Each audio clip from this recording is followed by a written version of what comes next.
Anong takeaway mo? Takeaway ko about sa film is natural and relatable. And siya. Characters, story, very natural. And kailangan panoorin din. Any upcoming shows to promote? Sir, pwede ka naman po. Pwede. Pero Jimmy. Abangan niya na ako sa mga upcoming teleserye sa GMA and ang mga upcoming movies ko, Chances Are You and I, After All, next year na ipapalabas yun. And Mananambal, kasama ka. Mananambal, of course. Anong reaction mo na hindi nakasama yung Mananambal sa element of this year? Nangyayari talaga yung mga ganun. Yeah. Hindi naman natin mapipigilan.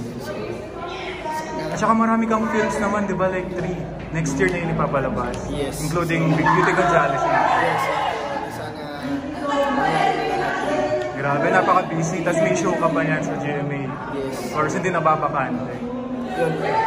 Bless naman tayo na pinagkatiwalaan pa tayo. Maraming salamat and maraming salamat din sa mga. Thank you very much, Kels.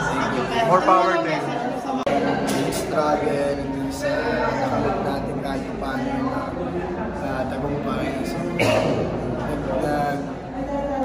nag-dream pa rin tayo na sana magsama-sama pa rin tayo. So, May nag-iintriga kanina kay Jane, kasama mo kanina. May gagawin ba kayong show? Or... si Jane, Yeah. pares na kami ng manager. I see. Sabay kasi kayo. Oo. Baka magka-issue or whatever. Malay natin. Bagay naman, bagay. Diba, sir, tayo? We look together. Malay natin, diba? So, hopefully. Yeah, maganda yung ano nila. Like Thank yung... you, guys.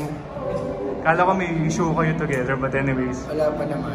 Cross wala our fingers pa. na lang natin. Pa. Yeah. You look good together. Yeah. Thank you very much, Bye, guys. guys. Thank you.